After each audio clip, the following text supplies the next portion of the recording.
जिसाय अध्याय 14। कारण सदाप्रभु जाकोब प्रति दया करिवे, पुणी इस्राएल को पुनर्बार मनोनीत करिवे और सेमानंकु सेमानंक देशरे स्थापन करिवे।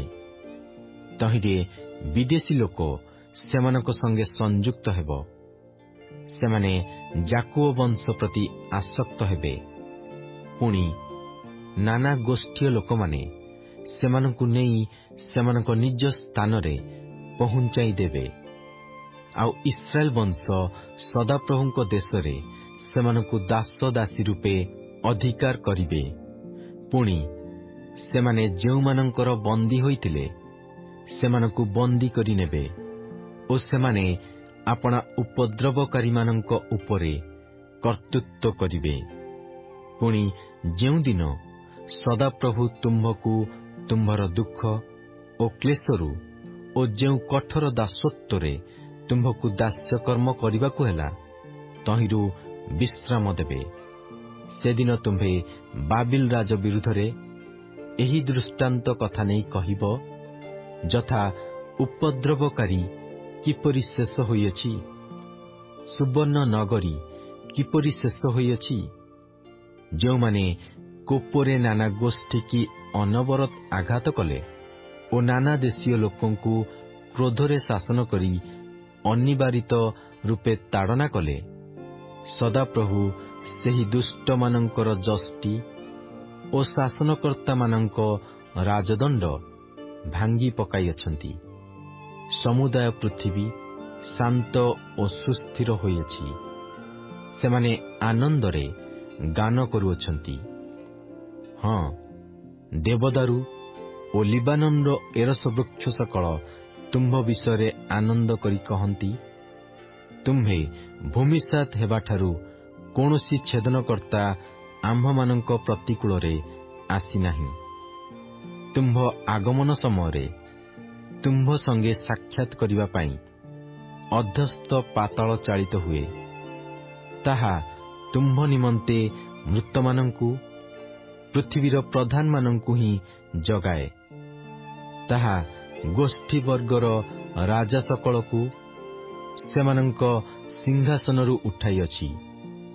से समस्ते उत्तर देई तुम्भकु कहिबे, तुम्भे मध्य कौन आम्भमानंक परि क्षीण बल हेल? तुम्भे कौन आम्भमानंकर समान हेल? तुम्भर ऐश्वर्य ओ तुम्भ नेबल जंत्रर स्वर पाताल पर्यंत अवरोहित होइछि।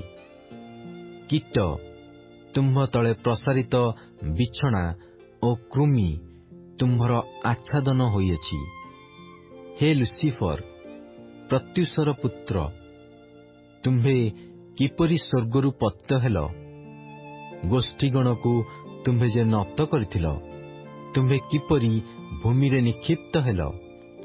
पुणी तुम्भे मने मने कहिथिल, आम्भे स्वर्गारोहण करिबा, आम्भे परमेश्वरंक नक्षत्रगणर ऊर्ध्वरे आपणा सिंहासन उच्चीकृत करिबा, आम्भे उत्तर दिगर प्रांत स्थित समागम पर्वतरे उपविष्ट हेबा, आम्भे मेघमाळर उच्चस्थलीर ऊर्ध्वकु आरोहण करिबा, आम्भे सर्वपरिस्तंकर तुल्य हेबा।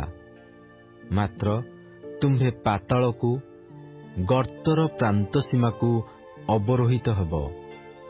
जो माने तुम्भकु देखंती सेमाने सूक्ष्म रूपे निरीक्षण करी तुम्भ विषय विवेचना करी कहिबे, जे पृथ्वी की कंपान्वित कला, जे राज्य समूह को थरहर कराइला, जे जगत को अरण्य तुल्य कला ओ तहिर नगर समूह को उत्पाटन कला, जे अपना बंदीगण को सेमानंक गृह को जीवाकू छाड़िला नहीं, से कि एही पुरुष? गोष्ठी वर्गर राजागण सेमानंकर समस्ते ही संभ्रमरे आपणा आपणा गृहरे शयन करुअछंती। मात्र तुम्भे घृणित शाखा तुल्य खड्गविध ओ गर्तर प्रस्तर मध्यरे निक्षिप्त हतलोक द्वारा आच्छादित होई ଆପଣା କବରଠାରୁ ଦୂରରେ ନିକ୍ଷିପ୍ତ ହୋଇଅଛ। ତୁମ୍ଭେ ପଦଦଳିତ ଶବ ତୁଲ୍ୟ ହୋଇଅଛ। ତୁମ୍ଭେ ସେମାନଙ୍କ ସଙ୍ଗେ କବରସ୍ଥ ହେବ ନାହିଁ, କାରଣ ତୁମ୍ଭେ ଆପଣା ଦେଶ ଉଚ୍ଛିନ୍ନ କରିଅଛ। ତୁମ୍ଭେ ଆପଣା ଲୋକମାନଙ୍କୁ ବଦ୍ଧ କରିଅଛ। କୁକ୍ରିୟାକାରୀମାନଙ୍କ ବଂଶର ନାମ ଅନନ୍ତ କାଳ ଉଲ୍ଲିଖିତ ହେବ ନାହିଁ। ତାହାର ସନ୍ତାନଗଣ ଉଠି ଯେପରି ପୃଥିବୀ ଅଧିକାର ନ କରନ୍ତି ଓ ଜଗତକୁ ନଗରରେ ପରିପୂର୍ଣ୍ଣ ନ କରନ୍ତି, ଏଥିପାଇଁ ତୁମ୍ଭେମାନେ ସେମାନଙ୍କ ପିତୃପୁରୁଷଗଣର ଅପରାଧ ସକାଶୁ ସେମାନଙ୍କ ପାଇଁ ହତ୍ୟାସ୍ଥାନ ପ୍ରସ୍ତୁତ କର।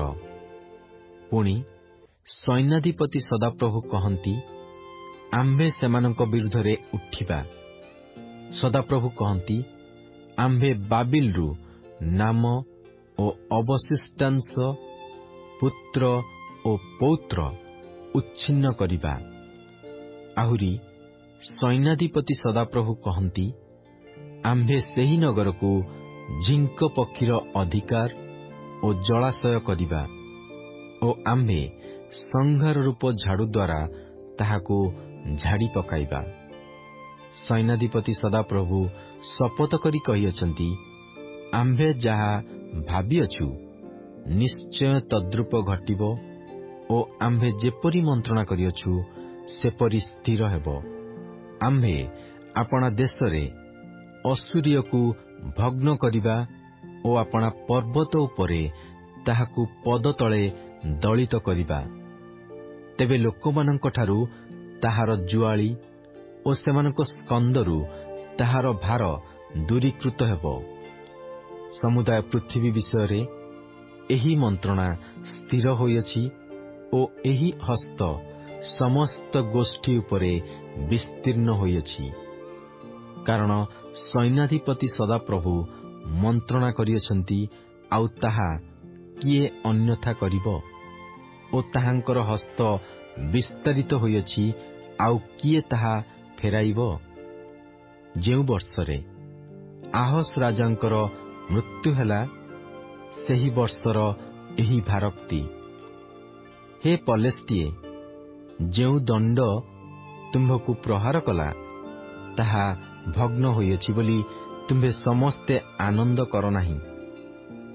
କାରଣ ସର୍ପର ମୂଳରୁ କାଳସର୍ପ ଉତ୍ପନ୍ନ ହେବ ଓ ଅଗ୍ନିମୟ ଉଡ଼ନ୍ତା ସର୍ପ ତାହାର ଫଳ ହେବ। ପୁଣି ଦରିଦ୍ରର ପ୍ରଥମଜାତ ସନ୍ତାନ ଭୋଜନ କରିବ ଓ ଦିନହୀନମାନେ ନିରାପଦରେ ଶୟନ କରିବେ। ପୁଣି ଆମ୍ଭେ ଦୁର୍ଭିକ୍ଷ ଦ୍ୱାରା ତୁମ୍ଭର ମୂଳ ନଷ୍ଟ କରିବା ଓ ତୁମ୍ଭର ଅବଶିଷ୍ଟାଂଶ ସଂହାରିତ ହେବ। ହେ ନଗର ଦ୍ୱାର, ହାହାକାର କର। ହେ ନଗର, କ୍ରନ୍ଦନ କର। ହେ ପଲେଷ୍ଟିଏ, ତୁମ୍ଭର ସମୁଦାୟ ତରଳି ଯାଇଅଛି। କାରଣ ଉତ୍ତର ଦିଗରୁ ଧୂମ ଆସୁଅଛି ଓ କେହି ଆପଣା ନିରୂପିତ ସମୟରେ ଦୂରରେ ଠିଆ ହେଉନାହିଁ। ଆଉ ଏହି ଗୋଷ୍ଠୀର ଦୂତଗଣକୁ କି ଉତ୍ତର ଦିଆଯିବ? ଏହି ଯେ ସଦାପ୍ରଭୁ ସିଓନର ଭିତ୍ତିମୂଳ ସ୍ଥାପନ କରିଅଛନ୍ତି ଓ ତହିଁ ମଧ୍ୟରେ ତାହାଙ୍କର ଦୁଃଖଗ୍ରସ୍ତ ଲୋକମାନେ ଆଶ୍ରୟ ନିଅନ୍ତି।